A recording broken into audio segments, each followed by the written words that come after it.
저와 여러분들은 하나님 앞에 사랑받기 위해 태어난 자인 것을 믿으시기 바랍니다. 하나님의 그 거절할 수 없는 그 사랑 때문에 이 자리에 앉아 있고, 또 하나님의 그 크신 사랑 때문에 우리가 구원받았다는 사실을 기억하시고, 특별히 늘 여러분에게 이야기하지만 우리가 사역을 할 때나 우리의 삶 속에 항상 드러날 것이 있는데, 그 중에 수많은 것들이 있지만 그 중에 하나가 뭐냐면 사랑으로 모든 것을 기능하고 살아야 된다는 거죠. 여러분, 고린도전 13장에 보면 사랑으로 하지 않는 모든 것들은 거짓이고, 하나님의 본성이 우리 안에 들어왔을 때 우리 안에 이미 그 아가페 사랑, 절대적인 그 은혜와 사랑이 부어지기에, 그것을 달라는 것이 아니라 우리가 하나님 주세요가 아니라 이미 와 있기 때문에, 우리가 나타날 때에 여러분 우리의 모든 삶에 하나님의 사랑과 축복이 부어진다는 거죠. 혹시 만약에 여러분 가정 가운데 지금 다툼이 있고 어려움이 있다면 진지하게 묵상해 보십시오. 내가 사랑으로 기능하고 있는가? 사랑으로 부부가 사랑으로 하나님 주신 그 사랑으로 섬기고 자녀들을 섬기고 사랑으로 우리가 사역을 하고 사랑으로 모든 걸 하게 된다면 다툼은 절대 없다는 거죠. 오늘도 제가 사랑에 대해서 책을 읽고 다른 한두 권 정도 책을 보다가, 그 목사님도 그 책의 하나가 그거예요. 수많은 이야기를 메시지를 하는데 사랑하면 문제가 없다는 거죠. 결론은 하나님 주신 그 사랑으로 모든 것을 기능하면 자녀들도 그 사랑을 본받아서 당연히 사랑하는 자로 살게 될 것이고, 또 수많은 사람들이 이혼하는 이유가 뭐냐면 하나님의 사랑으로 기능하지 않기 때문에 이혼한다는 거죠. 그리고 뭐 가정뿐만이 아니라 우리의 사역성의 모든 삶 속에 하나님의 사랑으로 모든 걸 섬기되면 다툼이 없고, 그것을 통해서 하나님의 축복들이 부어진다는 거죠.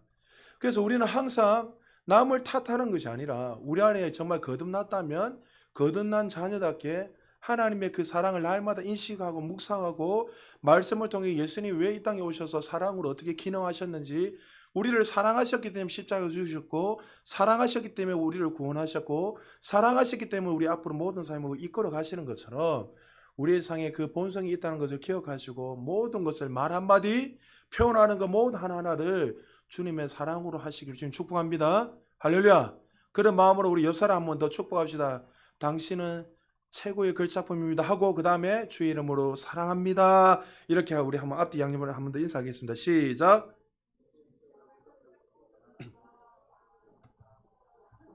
할렐루야. 날마다 그 사랑으로 여러분들이 표현하시고, 또 여러분의 가정을 변화시키고, 여러분의 회사 또 주변 사람들을 말로만 하는 것이 아니라 행함과 진실함으로 그렇게 하시기를 좀 축복합니다. 오늘은 제한 속죄라는 우리 기독교 강요의 칼빈이 네 번째 주장하는 이 제한 속죄에 대해서 말씀을 좀 전가하려고 합니다.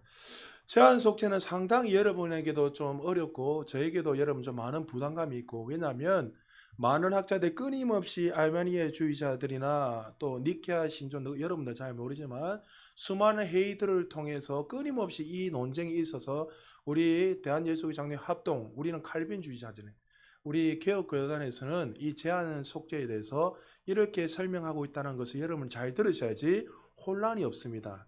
듣지 않으면 자꾸만 내 자의적으로 뭔가를 하다 보면 2단이 오고 3단이 올 수 있어요. 제가 다음 주에 성도의 견일 끝나고 나서 만약에 감동이 오면은 제가 2단에 대해서도 한번 할까 이런 생각도 하고 있는데, 왜냐하면 너무나도 우리가 말씀 중심으로 어떤 정확한 뿌리의 신앙생활을 하지 않으면 2단이 나오고 3단이 나오는 거예요. 저도 여러분에게 오늘 본문 들어가기 전에 저도 참 신비적인 걸 너무나 많이 경험했기 때문에, 저도 만약에 총신에 들어가지 않았다면 제가 분명히 이단될 소지가 상당히 높았습니다. 왜냐하면 그 당시에 남들이 보지 못하는 것을 많이 봤고, 남들이 경험하지 못하는 희한한 일들을 너무나 내가 많이 경험했기 때문에, 마귀가 나를 죽이려고 뭐 하여튼 뭐 별의별 짓을 다 하고, 또 뭐 하여튼 초자연적인 일들도 상당히 여러분에게 말을 못하지만 그런 일들을 너무나 많이 경험하다 보니까, 제가 만약에 말씀 위에 세우지 않았다면 충분히 저도 교주가 될 수 있는 그런 확률이 상당히 높은 사람이었어요. 그런데 하나님 은혜로 말미암아 기도 가운데 하나님 좋은 사람들 많이 만나게 해주시고, 또 깨닫게 해주시고, 또 말씀을 통해서 하나님이 어떻게 일하신 것을 깨닫게 됐을 때, 하나님이 그 과정 가운데서도 하나님이 계획하시고 섭리하셨다는 거예요. 제가 이단도 만나봤고, 실제로 하여튼 자칭 자기가 하나님이 하는 그런 사람들 밑에서도 공부도 해보고,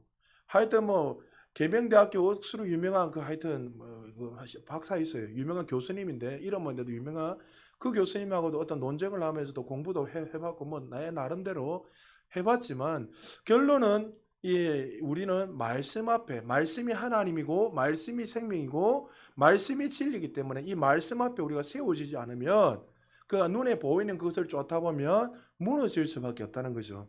여러분들이 자연스럽게 말씀을 따라가야 되면 어떤 기적과 표적은 그냥 따라 노는 거예요. 할렐루야. 기적을 따라가지 마시고 말씀에 순종해서 걸어가면 귀신이 떠나가고 병자가 치유되고 여러분의 삶에 축복이 풀어지고 하나님 약속한 것들이 항상 나타나게 돼 있어요. 그래서 기적을 쫓는 인생이 아니라 우리는 이미 기적이 상식이 된 자들이잖아요. 우리가 말씀대로 거기로 가기만 하면 그런 일들이 일어나는 걸 기억하시고 오늘 특별히 이 제한 속죄 우리 잘 들으셔서 혼란스럽지 않게 여러분들이 좀 잘 들으셨으면 좋겠습니다. 자, 우리 제한 속죄가 무엇인지 우리 같이 한번 읽어볼까요? 시작. 하나님께서 창세전에 구원받을 사람을 이미 제한적으로 선택하셨다. 하나님이 택한 자가 구원을 받는다. 예, 하나님께서 이미 창세전에 모든 사람들을 구원한 것이 아니라 창세전에 하나님이 제한적으로 하나님이 선택한 자들을 구원하셨다는 거예요. 그래서 모든 사람이 구원받는 것이 아니라 하나님이 창세전 누굴요? 택한 백성들, 그 택한 백성만 구원하셨다는 거죠. 자, 에베소서 1장 4절에서 5절 우리 같이 한번 읽어볼까요? 시작. 곧 창세전에 그리스도 안에서 우리를 택하사 우리로 사랑 안에서 그 앞에 거룩하고 흠이 없게 하시려고 그 기쁘신 뜻대로 우리를 예정하사 예수 그리스도로 말미암아 자기의 아들들이 되게 하셨으니. 자, 창세전에 그리스도 안에 우리라 말은 세상을 이야기하는 것이 아니라 창세전 누구요? 택함 받은 백성들을 선택하셨다는 거예요. 그러니까 이 이야기를 하면 많은 사람들, 그러니까 우주가 이미 만들기 전에 여러분들이 부모님이 결혼하기 전에 이미 여러분들은 하나님께서 창세전에 사랑하는 아들아 딸아 생명책에 이름을 기록하시고 때가 되었을 때 여러분은 모르지만 그 때가 되었을 때 하나님이 우리에게 알게 하여 주셔서 영원한 생명을 누릴 수 있도록 그렇게 하는 거예요. 그래서 여러분이 늘 말했지만 이 교리를 공부할 때 여러분 이 전적 타락으로부터 시작하지 않으면 모든 것이 풀어지지 않는 거예요. 우리는 이미 어떤 존재였다고요? 우리 스스로 구원받을 수 있어요, 없어요? 우리는 아무리 열심과 노력을 해도 우리는 구원받을 수 없는 전적으로 타락한 존재예요. 그 알미니아주의자 같은 사람들은 아니다. 우리가 노력을 해야 된다. 구원의 밥상은 하나님 차려놨지만 우리가 구원의 밥상까지 달려가서 우리가 열심을 가져야지만 노력해야지만이 구원받을 수 있다. 그럼 우리의 공로가 되는 거예요, 구원은. 우리의 공로나 우리 열심으로는 구원을 받을 수 있습니까, 없습니까? 절대로 없어요. 그러니까 여러분들은 항상 말씀을 들을 때 어떤 우리 이성적으로 뭔가를 자꾸 풀려고 하니까 문제예요. 하나님의 영역과 우리 영역을 정확하게 구분해서 봐야 되는데 이 구원의 영역은 내 영역이 아니라 누구의 영역이에요? 절대적인 하나님의 영역이. 할렐루야. 저 사람 왜 구원받네 못 받네 이렇게 말할 자격이 우리에게 있습니까 없습니까? 없다는 거죠. 우리의 영역이 아니라 하나님의 절대적인 영역이기 때문에. 자, 그래서 요한복음 15장 16절에 보니까 이렇게 말씀합니다. 같이 한번 읽어봅시다. 시작. 너희가 나를 택한 것이 아니요 내가 너희를 택하여 세웠나니 이는 너희로 가서 열매를 맺게 하고 또 너희 열매가 항상 있게 하여 내 이름으로 아버지께 무엇을 구하든지 다 받게 하려 함이라. 하나님이 어떻게 너희가 나를 택한 것이 아니다. 너희가 열심히 노력해서 너희가 믿음으로 택한 것이 아니라 내가 너희를 택했다. 우리가 열심으로 구원할 수 없기에 예수님이 이 땅에 오셨고 우리를 선택하여 주시고 나중에 보니까 하나님이 영을 열어주셔서 우리 죽은 영을 살려주심으로 믿어진 것이지 깨달아진 것이지 내가 죽은 영혼이 갑자기 내가 열심히 갑자기 벌떡 살아난 게 아니란 거죠. 내가 너희를 택한 것이다. 이 말을 듣는 순간 많은 사람들이 불편하게 여깁니다. 하나님이 어떻게 제한적으로 사람들을 선택할 수 있는가? 하나님의 속죄가 한계가 있는 것이 아니고 속죄의 대상이 제한적이라는 거예요. 하나님은 제한이 없으신 분입니다. 자, 요한복음 3장 16절에 이렇게 말합니다. 같이 한번 읽어볼까요? 시작. 하나님이 세상을 이처럼 사랑하사 독생자를 주셨으니 이는 그를 믿는 자마다 멸망하지 않고 영생을 얻게 하려 하심이라. 자, 이 말씀 가지고 하나님 분명히 세상을 다 사랑한다 했는데 나중에도 설명하겠지만 사도 요한은 여러분 잘 아다시피 가장 먼저 그가 요한복음을 쓸 때 1장 1절에 보면 가장 먼저 누구를 드러냅니까? 예수 그리스도가 메시아다 하나님이다 제일 먼저 이야기하는 거예요. 그 당시 이단이 많이 있었고, 그리고 또 수많은 사람들이 자칭 그들이 신으로 의지하면서 그분이 메시아다 하면서 그렇게 따라갔는데, 사도 요한이 하나님이 예수 그리스도가 메시아라는 것을 태초부터 계셨고 그분을 통해서 생명의 역사가 일어났다고 하면서 시작합니다. 그런데 유대인들 사상 속에는 누구만 구원받을 수 있다고 이야기하는 거예요. 자, 여기에서 잘 들어요. 유대인들의 그 당시의 배경을 알아야지만이 이 3장 16절이 이해되는 거예요. 우린 여기서 모든 사람을 사랑하셨다 했는데 이게 아니라 지금 요한이 지금 누구한테 이야기하는 거예요? 유대인들한테 이야기하는 거예요. 그들은 자기들만의 구원받은 백성들이고 선민이고 택함받은 백성으로 알고 있었는데 그 외 모든 사람들은 누구요? 이방인이요 세상이란 말이죠. 이해되십니까? 그러니까 사도 요한이 뭐라는 거 아니다. 예수 그리스도가 십자가에 못 박혀 죽으심으로 말미암아 너희만 구원받는 것이 아니라 너희가 생각하는 그 세상의 사람들, 그 사람들도 선택받은 백성이 어떻게 된다고요? 하나님 구원받게 하신다. 이 이야기하는 거예요. 무슨 말 이해되십니까? 그러니까 자꾸만 이 말씀을 가지고 항상 전후 문맥을 보자 배경을 모르면 그냥 무조건 청년들은 그냥 그 자를 가지고 이 하나님 세상을 나중에 계속 제가 찾아드립니다. 세상이니까 다른 게 우리가 알고 있는 그 세상 모든 인류를 위해서 하나님 사랑하셔서 구원하지 않았나 이렇게 생각합니다. 찰스 스푸전 목사님 정말 설교의 항태자이고 황금의 혀를 가졌던 찰스 스푸전 목사님이 이거에 대해서 이렇게 말씀하고 있습니다. 예수님이 모든 사람을 위해서 돌아가셨다면 자신의 피를 흘려서까지 구원하시고자 한 사람들이 지옥에 가게 된다면 예수님이 얼마나 실망하시겠는가. 자, 잘 들으십시오. 자, 여러분이 알고 있는 예수님이 모든 인류를 위해서 죽으셨다. 그러면 모든 사람을 구원하기 위해서 죽으셨는데 그 사람이 지옥 간다는 건 그게 맞아요, 맞아요? 맞습니까, 안 맞습니까?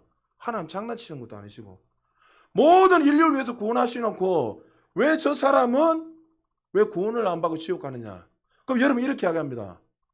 아니 저 사람도 천국 가야 되는 거 아닙니까? 아니면 다양하게 이야기를 합니다. 하나님 왜 사랑이 없으십니까? 왜 제한적으로 구원하십니까? 이런저런 별의별 이야기 다 합니다. 하나님이 모든 인류를 모든 사람을 사랑하시지만 이 땅의 이 속죄, 구원의 역사는 누구요? 선택한 자들을 위해서만 하나님이 부르셨다는 거예요. 그렇지 않으면 어떻게 된다고요? 저 사람이 만약 지옥 가면 하나님의 그 사랑과 완전히 반대되는 개념이 되어버린 거예요. 그래서 여러분들이 예수님이 성경에서 어떻게 말씀하고 있는지 보겠습니다. 누가복음 19장 10절 같이 읽겠습니다. 시작. 인자가 온 것은 잃어버린 자를 찾아 구원하려 함이니라. 인자가 온 것은 분명히 누구요? 잃어버린 자, 선택받은 자들, 하나님 창세전에 선택했던 그 자들을 정말 예수 그리스도께서 이 땅에 오셔서 그들을 구원하시기 위해서 오셨다는 거죠. 알미니아주의자들은 이런 말이 너무나 불공평하다고 주장합니다. 그리스도가 모든 사람들을 위해서 죽으셨는데 누구든지 주님께 나아가기만 하면 내가 믿기만 하면 구원받는 거 아닌가? 자기들은 내가 믿는다. 이것 때문에 문제가 일어난 거예요. 여러분 구원은 0.00001%는 내가가 나올 수 있습니까? 없습니까? 없어요.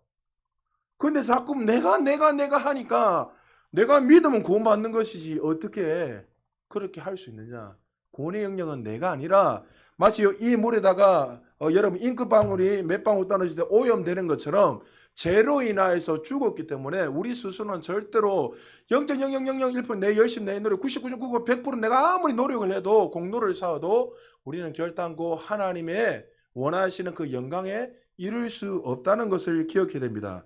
예수님이 구체적으로 말씀하십니다. 마태복음 1장 21절 같이 읽어봅시다. 시작. 아들을 낳으리니 이름을 예수라 하라.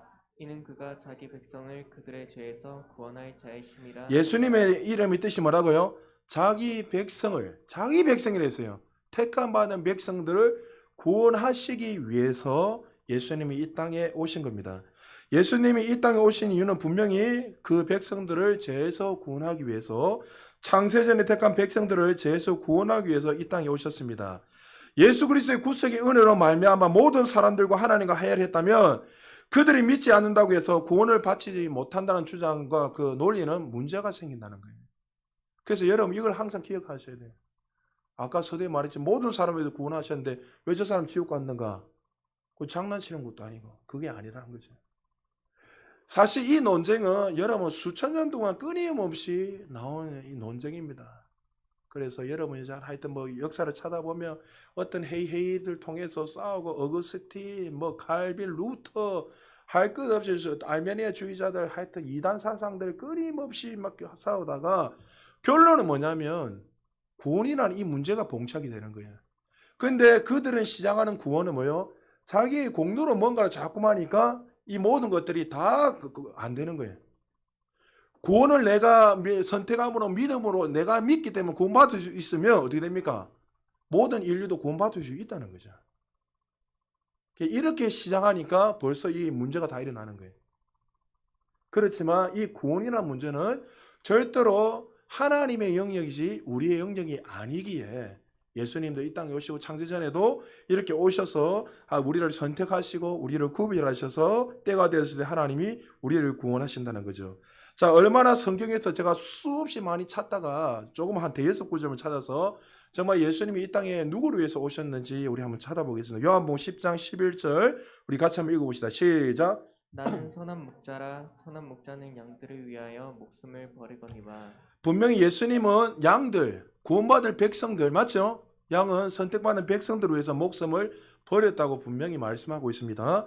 이사야 53장 5절 6절 같이 읽겠습니다. 시작. 그가 찔림은 우리의 허물 때문이요 그가 상함은 우리의 죄악 때문이라. 그가 징계를 받음으로 우리는 평화를 누리고 그가 채찍에 맞음으로 우리는 나음을 받았도다. 우리는 다 양 같아서 각기 제 길로 갔거늘 여호와께서 우리 모두의 죄악을 그에게 담당시키셨더라. 자, 이사야 53장도 분명히 우리를 했는데 그리스도 밖에 있는 사람입니까? 아니면 선택받은 백성입니까? 선택받은 백성들, 구원받은 백성들이 누리는 은혜들이죠. 맞죠? 그들을 위해서 오셨다고 했지 모두를 위해서 오셨다고 말씀하지 않으십니다. 디도서 2장 14절 같이 읽겠습니다. 시작. 그가 우리를 대신하여 자신을 주시는 모든 불법에서 우리를 속량하시고 우리를 깨끗하게 하사 선한 일을 열심히 하는 자기 백성이 되게 하려 하시니라. 온 세상입니까? 자기 백성입니까? 선택받은 백성들을 위해서 예수 그리스도 속량하셨다. 분명히 말씀하고 이 차들하면 수백 개 수천 개 찾을 수 있습니다. 자, 그리고 데살로니가 전서 1장 10절 우리 같이 한번 읽어보겠습니다. 시작. 또 죽은 자들 가운데서 다시 살리신 그의 아들이 하늘로부터 강림하실 것을 너희가 어떻게 기다리는지를 말하니 이는 장래의 노하심에서 우리를 건지시는 예수시니라. 예수님이 이 땅에 오신 이유도 뭐라고요? 우리를 위해서 이 땅에 죽으시고 살리시고 구원하셨다고 분명히 말하고 있습니다. 이사야 선지자 요한 사도나 바울이나 하나님의 자녀가 된 우리를 위해서 주님이 오셨다고 분명하게 말씀하고 있습니다. 그럼 성경에서 온 세상을 위해서 예수님이 오셨고 십자가에 죽으셨다 이런 구절들이 상당히 많이 있는데 그럼 이 구절들은 우리가 도대체 어떻게 해석해야 되는가? 여러분 그게 궁금하잖아요. 자, 그러면 요한일서 2장 2절 우리 같이 한번 읽어보겠습니다. 시작. 그는 우리 죄를 위한 화목 제물이니 우리만 위할 뿐 아니요 온 세상의 죄를 위하심이라. 자, 분명히 온 세상을 위해서 화목 제물이 되셨다고 했는데 어떻게 택함받은 백성들을 위해서 죽었다고 말할 수 있는가? 의문이 되잖아요. 그 앞절에 1절에 보면 이렇게 말하고 있습니다. 2장 1절입니다. 시작. 나의 자녀들아 내가 이것을 너희에게 쓰면 너희로 죄를 범하지 않게 하려 함이라. 만일 누가 죄를 범하여도 아버지 앞에서 우리에게 대언자가 있으니 곧 의로우신 예수 그리스도시라. 자, 택한 백성입니까? 세상입니까? 택함 받은 자녀들이죠. 맞죠? 그러니까 예수님이 이 땅에 모두를 사랑하시지만 하나님이 창세전에 제한 속죄로 말미암아 그들을 선택함으로 말미암아 그들을 위해서 오신 것이지 모든 자들을 구원하시기 위해서 오신 것은 아니라는 것을 여러분 분명히 알아야 됩니다. 자, 누구를 위한 말씀인가? 분명히 택함 받은 백성. 아까 사도 요한이 여러분이 이 서신을 쓸 때 그 당시에 유대인들의 개념 속에는 자기들만 구원을 받고 택함 받은 백성이랬고 메시아에 대해서 이야기하고 우리라는 온 세상은 그들이 말하는 온 세상은 예수 그러니까 쉽게 말해서 자기 외에 모든 사람들은 온 세상 이야기. 그러니까 그들이도 하나님이 선택한 백성들은 구원받는 그것을 이야기하지만 유대인들은 그걸 이해를 못하는 거예요. 왜? 자기는 수천 년 동안 아브라함을 통해서 믿음에 자기들의 택함받은 선민 이 자기들만 구원을 받을 수 있다고 생각했는데 예수님 십자가에 죽으시고 말미암아 이제 어떻게 창세전에 택했던 모든 자들을 구원하시기 위해서 구원의 길을 다 열어놨단 말이에요. 그 이야기를 끊임없이 계속 생명에 대해서 이야기해도 이 유대인들은 그 개념 속에 이해를 못하는 거예요. 그 이야기하는 거예요. 그러니까 이 구원이라는 것은 여러분이 자꾸 하나님 온 세상을 위해서가 아니라 이 제한 속죄 말 그대로 창세적인 택한 자들이, 그러니까 여러분들은 이거 알아야 되겠, 이 제한 속죄에 대해서 그러면 하나님이 소수를 구원시키는가 이렇게 생각하시면 안 돼요. 하나님이 전부가 될 수 있고 작을 수도 있고 그건 하나님 마음인 거예요. 맞잖아요. 자꾸 구원에 대해서 여러분들이 자꾸 내가 뭔가를 해서 이렇다 이렇게 숫자적으로 퍼센트로 따지면 안 되는 거예요. 그거는 여러분들이 하나님 위에 올라가게 되는 거예요. 자, 고린도후서 5장 19절 어떻게 말씀하고 있는지 한번 보겠습니다. 시작. 곧 하나님께서 그리스도 안에 계시사 세상을 자기와 화목하게 하시며 그들의 죄를 그들에게 돌리지 아니하시고 화목하게 하는 말씀을 우리에게 부탁하셨느니라. 자, 하나님께서 모든 사람과 화목하기 위해서 예수 그리스도를 십자가에 죽으셨다. 모든 일을 구원하셨다고 해석하면 가장 큰 오류가 뭐라고요? 예수님이 모든 자들을 화목하기 위해서 오셨는데 십자가에 죽으셨는데 지옥으로 가는 사람이 있다는 것은 이 말이 분명히 뭐가 안 맞다는 거예요. 그 말이 아니라는 거죠. 하나님이 화목하시기 온 것도 거듭난 자들을 위해서, 여기서 말하는 세상 거듭난 자들을 위해서 주님이 오셨다라는 것을 우리에게 분명하게 말씀하고 있습니다.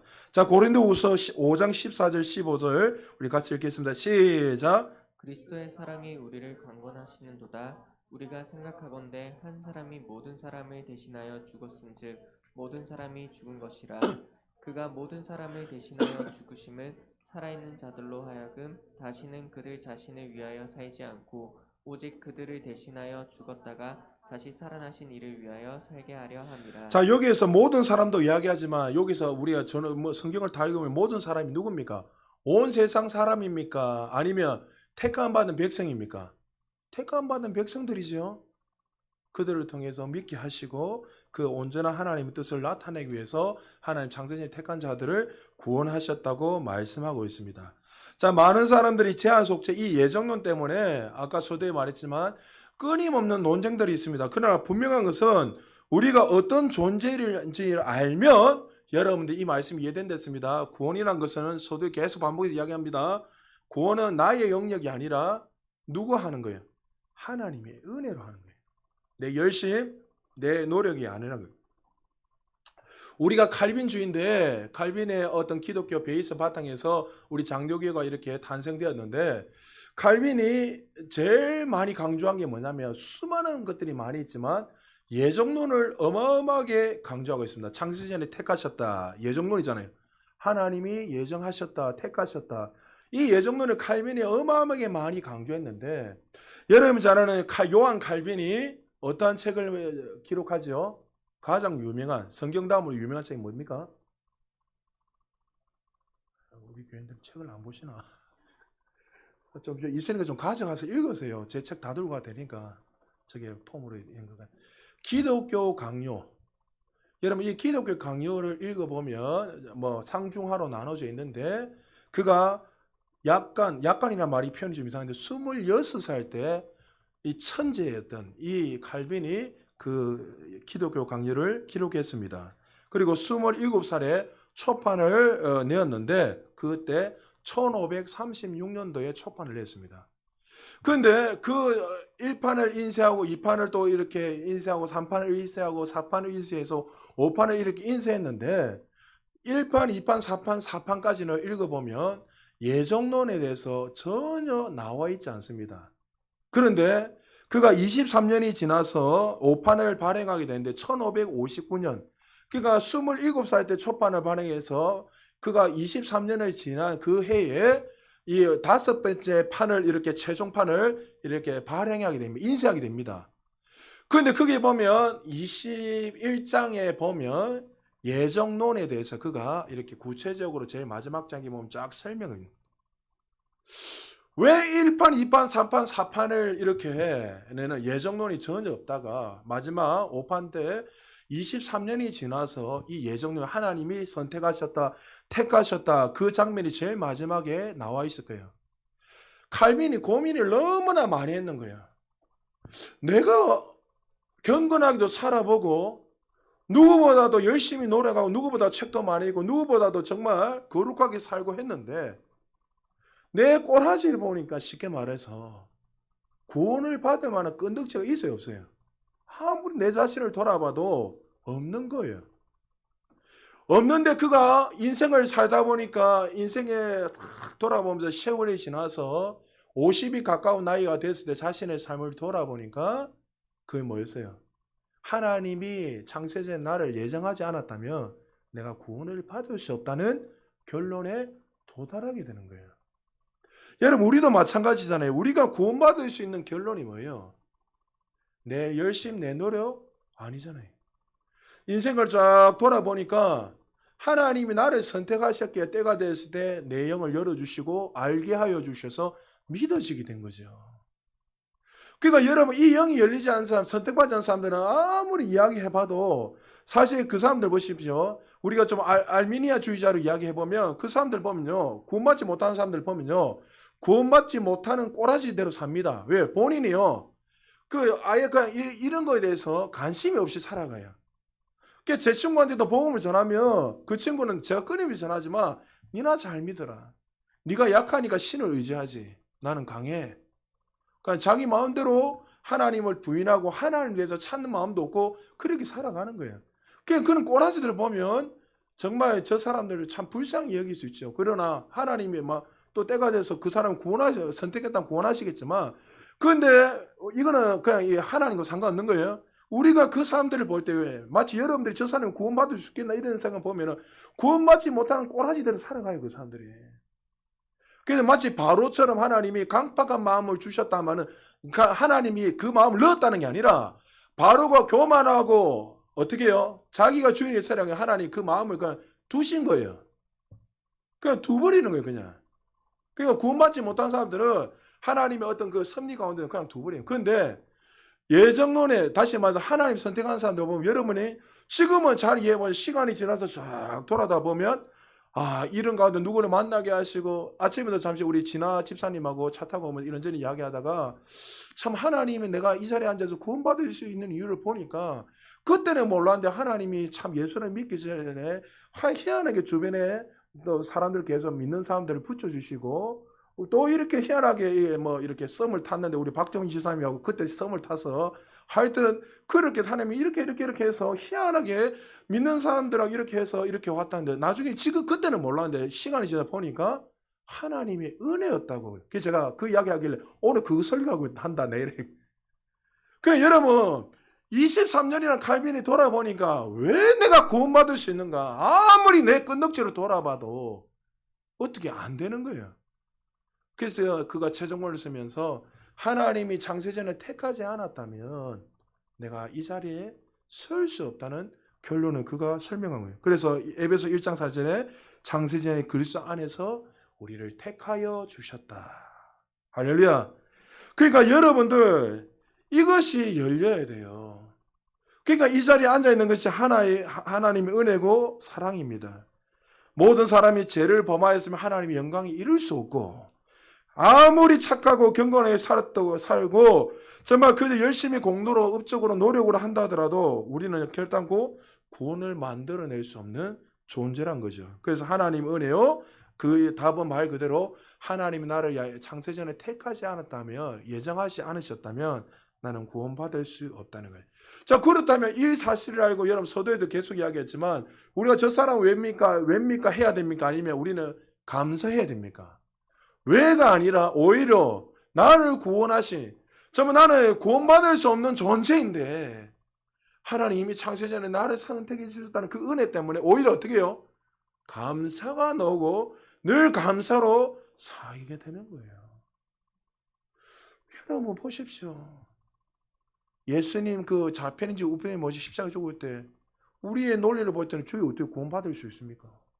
근데 하나님이 너는 나와 나군에 함께 있으리라. 할렐루야. 우리의 도덕적으로 볼 때, 윤리적으로 볼 때 어떻게 구원받을 살인자가 맞잖아요. 그 당시에 로마인들조차도 십자가형은 절대 아무리 극악한 행동을 해도 십자가형에 달리지 않는데 얼마나 그 정치범이나 가장 악랄한 살인자만이 십자가를 통해서 비참하게 죽이는 그 저주인데 그 어마어마한 큰 죄를 지은 자가 예수님이 창세전에 선택했으니까 그가 입술에 한마디로 고백하잖아요. 같이 십자가 지다가 그 눈이 열려서 당신이 쉽게 말해서 천국에 올라가면 저를 좀 기억해 주세요. 그 눈이 열리니까 진짜 메시아라고 고백하니까 어떻게 된 거예요? 그것도 자기가 열린 게 아니고 하나님이 열어주신 거예요. 그 지금 우리 천국에 올라가면 나중에 그 강도 만나요. 할렐루야. 그러니까 이거는 은혜 아니면 설명할 수가 없다는 거예요. 그래서 택감받은 백성들의 모습을 보면 시간이 지나면 지날수록 모든 것이 감사가 오고 모든 것이 하나님의 은혜입니다 하는 것을 깨닫고 살게 되는 거죠. 자, 그럼 예정놀이 사실이라면 우리가 전도할 필요가 있는 것인가? 우리가 늘 질문하잖아요. 맞잖아요. 아니 뭐 로봇처럼 알아서 뭐 하나님 띡띡띡 할 건데 뭐 하려고 우리가 전도 구시하고 선교를 하고 그냥 뭐 앉아가 하나님 알아서 하시겠지. 그런데 하나님께서 택함받은 백성들을 구원하시는 방법, 찾으시는 방법 뭐라고요? 전도라는 거예요. 자, 고린도전서 1장 21절 같이 읽겠습니다. 시작.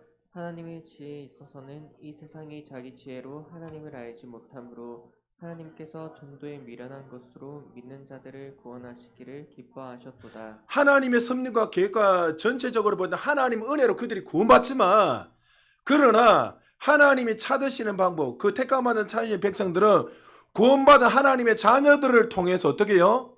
그들에게 복음을 전함으로 말미암아 전도라는 걸 통해서 그들을 구원시키는 거예요. 그래서 여러분들 다양하게 여러분들 막 이렇게 좀 결론 뭐예요? 다 전도를 통해서 온 거잖아요. 아버지가 자녀에게 이야기를 하고 제가 어저께도 하민한테 물어보면서 하민아, 이 지금 죽어도 천국을 믿나?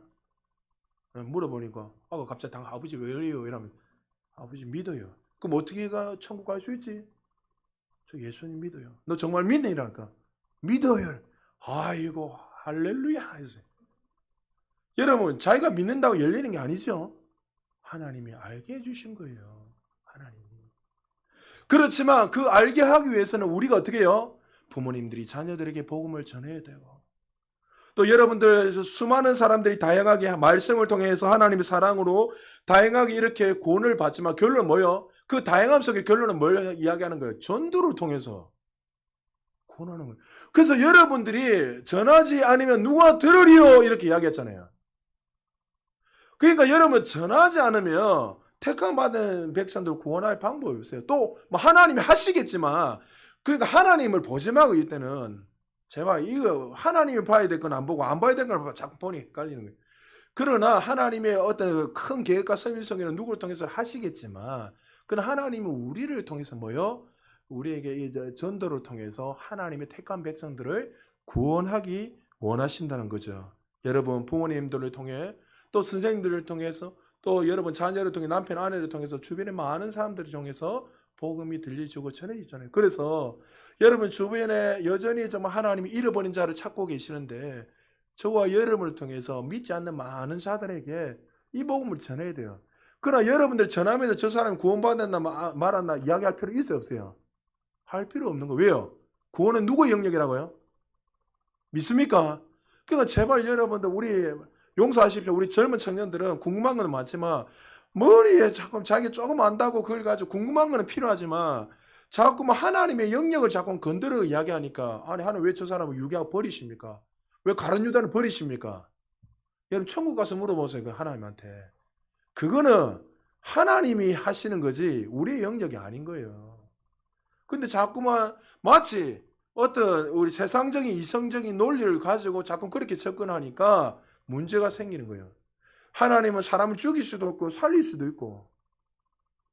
여러분 만약에 하나님의 어떤 좋은 어떤 잣대 만약에 10이라는 그 잣대가 있으면 10까지 다 올라가야 돼요. 그럼 못 올라가면 다 지울까요? 그러면 그 영광에 이를 사람이 한 명은 있을까요? 없습니다. 여러분 일주일 동안 만약 여러분에게 지지지 않고 만약에 사십시오. 그러면 천국 갈 겁니다 하면 갈 수 있겠습니까? 예 한 사람 벌써 거짓말하는 거 벌써. 우리 힘으로 갈 수 없어요. 우리의 노력으로. 그래서 우리는 이 제한 속죄를 들으면서 오히려 어떻게 해요? 감사가 나는 거예요. 왜요? 내가 7번, 8번 넘어져도 내 열심으로 구원받는 것이 아니라 하나님 창세전에 택하셨다는 그 사실이 믿어지게 하나님 나를 구원하셨기에 구속하셨기에 오히려 어떻게 해요? 감사가 오면서 쓰러지더라도 오히려 일어서게 되는 거예요. 아, 하나님 나를 끝까지 인도하시는. 지탱하는 힘이 내가 아니라 하나님이시기에 그 창세전부터 우리를 얼마나 귀하게 하고 이번 주 설교하겠지만 하나님 우리를 찍으신 거예요. 찍어. 이번 주에도 축복에 대해서 이야기하는데 하나님이 네에게 하나님 이름 너 위에 뒀다 이래요. 그게 뭐요? 하나님은 그만큼 우리 사랑하신다. 자, 한 가지만 더 하고 마무리하겠습니다. 자, 그렇다면 어린 아이들, 자, 말 그대로 어떤 의식세계가 형성되지 않는 아이들이나 아니면 태중에 있는 아이들 가운데 만약에 죽었다. 그러면 이거에 대해서 우리는 어떻게 이야기해야 되는가? 이런 거 궁금하잖아요. 저도 신학교 다닐 때 교수님한테 정말 이런 거 많이 물어봐서 교수님 매일 제 뒤에 다녔어요. 좋은 거, 이 신학생들은 좋은 거 이야기 안 하거든요. 항상 논란거리, 문제 있는 것만 항상 물어본단 말이에요. 아니, 그러면 왜 조선시대 사람들 유기하시고, 왜 이러십니까? 하면 교수님들 난처해가지고. 왜요? 말하려면 너무나도 또 하여튼 몇천 년 전에 이야기 다 나와야 되니까 피곤한 거예요. 그 많은 사람들이 정말 죽은 아이들, 지금 의식세계가 아직 형성되지 않고 배 속에 있는 아이들이 만약 죽으면 천국 가는가, 아니면 지옥 가는가. 어떤 학자는 천국 간다. 뭐 부모가 예수를 믿게 되면 천국 간다. 어떤 사람은 예수를 안 믿게 되면 지옥 간다. 수많은 논쟁이 있습니다. 자, 분명하게 제가 정확하게 말하겠습니다. 그것은 따라합시다. 하나님의 영역이다. 할렐루야. 하나님의 영역이에요. 자, 분명히 사도행전 4장 12절에 보면 천하에 사람 중에 구원을 받을 이름이 누구밖에 없습니까? 예수밖에 없습니다. 예수를 믿어 반드시 구원받고 천국 가는 분명한 거예요. 맞죠? 유일한 길은 예수 그리스도밖에 없지만 그러나 여러분 이 이야기를 설명하려면 하나님께 맡겨야 돼요. 왜요? 하나님도 그 아이가 전혀 의식할 수 없는 그런 의식이 아직도 형성되지 않고 죽었다는 사실을 알까요 모를까요? 하나님이 가장 정확하게 잘 아십니다. 그렇기 때문에 하나님이 하시는 거예요.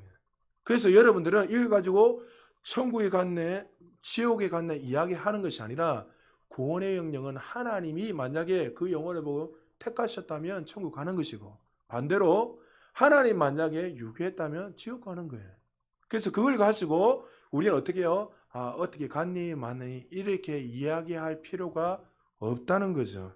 그래서 구원의 영역은 하나님이라는 것을 항상 기억하시고 여러분들이 머릿속에 항상 인식을 하시고 어떤 걸 할 때에 이 제한 속죄, 자, 말씀 마무리하는 이 제한 속죄라는 것은 참 지금까지도 많은 논쟁이 있지만 그러나 어렵고 이것 때문에 어떤 사랑의 하나님이 어떻게 구원받는 자들을 선택해놓고 제한시키고 할 수 있나 하면서 불평하기도 하고 많은 사람들이 어떤 이성적으로 원망을 하고 살아가지만 그러나 분명한 것은 우리는 이것에 포커스를 두는 것이 아니라 내가 지금 구원받았다는 것을 기억하시고 그 구원의 은혜에 감사하고 창세전에 우리를 택하여 주셔서 하나님은 아바 아버지라 부르시는 은혜 주신 걸 감사하고 이제는 우리가 어떻게 해요? 예수님이 이 땅에 잃어버린 영혼을 위해서 정말 수없이 복음을 전하신 것처럼 우리도 이제 그 영혼들을 위해서 복음을 전하고 나가야 된다는 거죠. 예수님께서 올라가시기 전에 제자들에게 마지막으로 이 사명을 우리에게 주셨고 또 제자들이 주셨고 저와 여러분 주셨습니다. 이 구절만 읽고 우리 마무리하겠습니다. 요한복음 17장 18절입니다. 같이 읽겠습니다. 시작.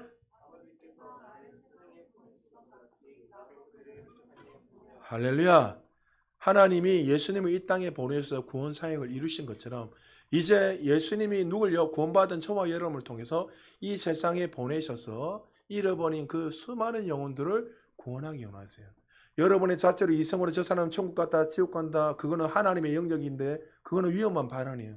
그렇게 하는 것이 아니라 모든 주변의 모든 자들에게 예수 밖에 있는 모든 자들에게 하나님의 이 복음을 전함으로 말미암아 나를 통해서 정말 하나님의 그 기쁜 소식들이 날마다 증거되기를 주님 축복합니다.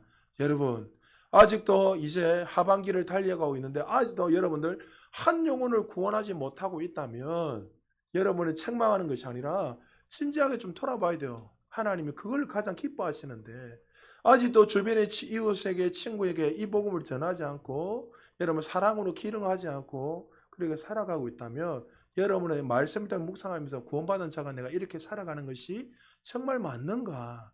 말씀을 통해서 다시 한번 내 자신을 돌아보시고 여러분의 자녀들에게, 부모님에게, 또 친구들에게, 이웃에게 이 복음을 전하고, 특별히 우리 부모님들은 자녀들에게 나를 통해서 예수 그리스도가 온전히 드러나고 또 그들이 자연스럽게 그 사랑을 통해서 하나님을 만나게 되어서 자손 대대가 정말 믿음의 명문 가문 되시기를 주의 이름으로 축복합니다. 우리 다시 한번 기도하겠습니다.